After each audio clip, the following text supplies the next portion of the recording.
Hello, Ariel1140 here. Going to drink some beer tonight, which is good. Today I've got a Sammy Smiths beer. It's from the old brewery Tadcaster, and it's their famous Taddy Porter. I'm aware that I'm probably stepping on Hopsines and the ginger ale trails shoes there a little bit, because this is from their neck of the woods, but tough really. I'm allowed to try beer from wherever I want. My mum said so. So it's 5%. It's a porter. Not my favourite style of beer generally, but I'm glad to give anything a go.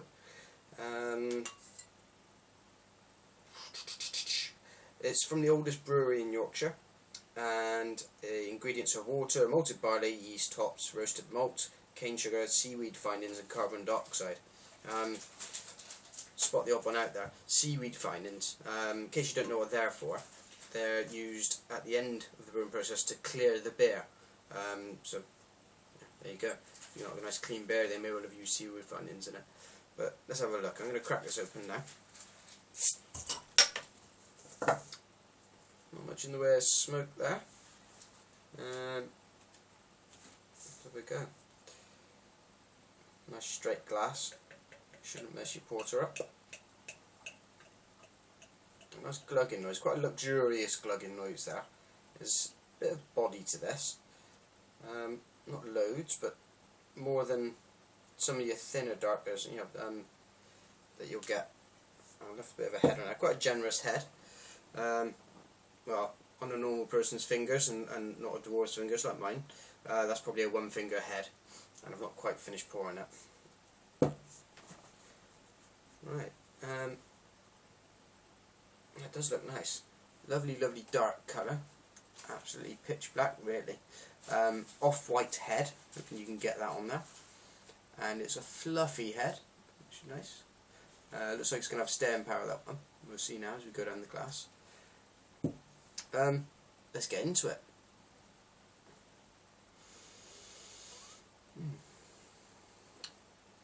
What do we think? What do we think? Now the nose is giving away some chocolate notes, I would suggest. Maybe a touch of coffee in there. Nothing, not too much of a giveaway though. I'm just going to pour the rest in now. There we go. No waiting around, like with some of the stouts that you'll get. All good to go.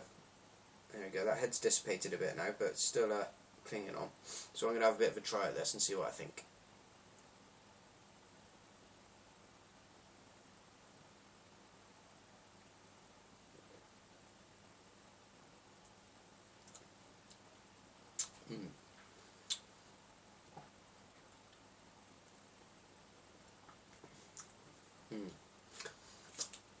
One of the things I try to do with stouts is let them wash over my lips a bit.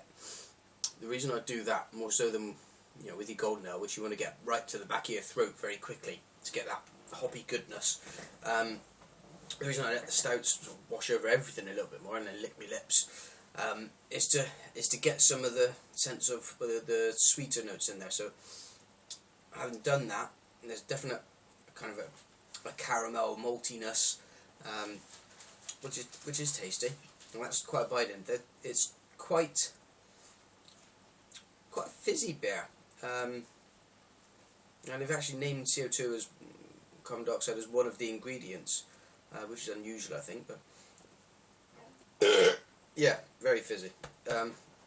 Not unpleasant though, and nice on the return. Now I'll try some more.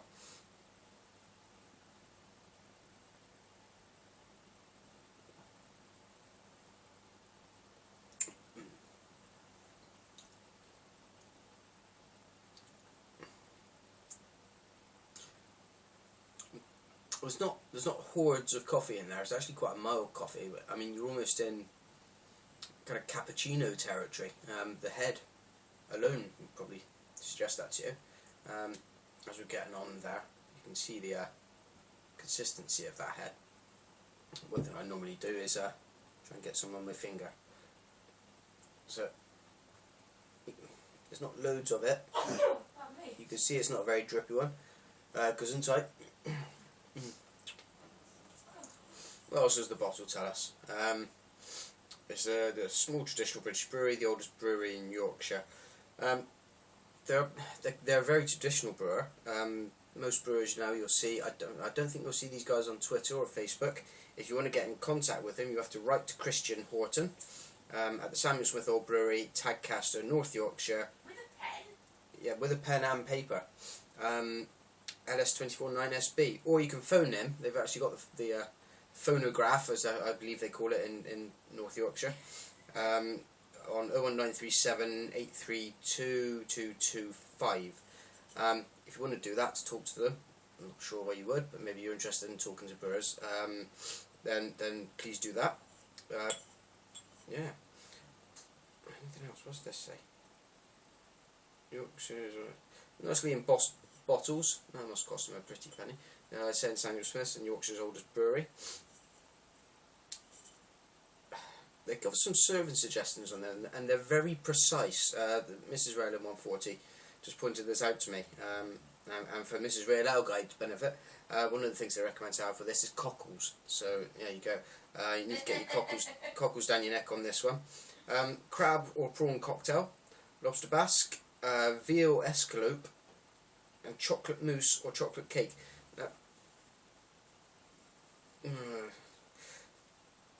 Or oysters Cajun style, or mussels on the half shell. So lots of fish, and all of a sudden a slap of veal in there, and then chocolate mousse and chocolate cake. I can't see it fitting with all of those things myself. For me, this is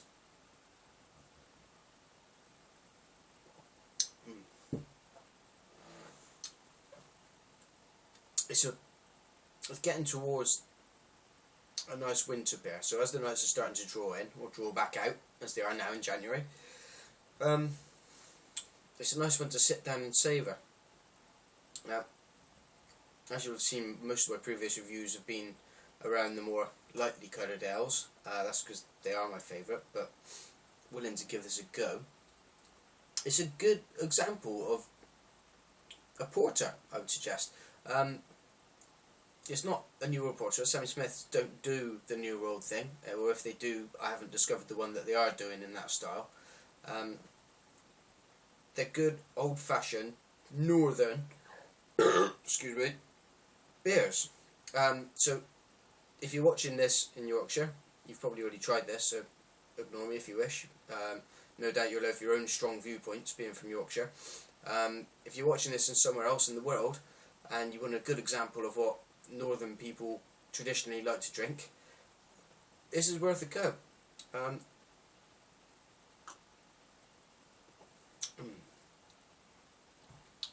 Yeah, it doesn't sit too heavily actually, which is what I find with some of the darker beers, with some stouts occasionally it sits a bit too heavily. There are some examples that don't, particularly the Durham Brewery's Temptation Stout doesn't sit heavily at all. Fantastic. But if you like some of the dark flavours, if you want to try those, if you want to get into that, porter's a good route into it. This is, for me, a preferable option on dark night or winter's evening to one of the kind of what I would call the Christmas pudding beers. You know, the ones that taste of raisins and burnt fruit and all of that kind of business. So sum it up.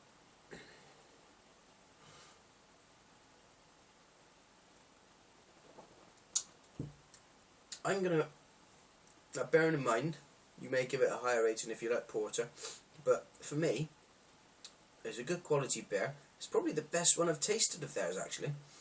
And I've tried their pale ale and their India pale ale, and I've tried their imperial stout. This is my favourite of the range, and the wife's just stealing it because she's a big fan of porters. I'm going to go with 7.5. It's good. It's tasty. As I develop my porter knowledge, I may revise that. But thanks for joining me, and I'll see you soon. Cheers.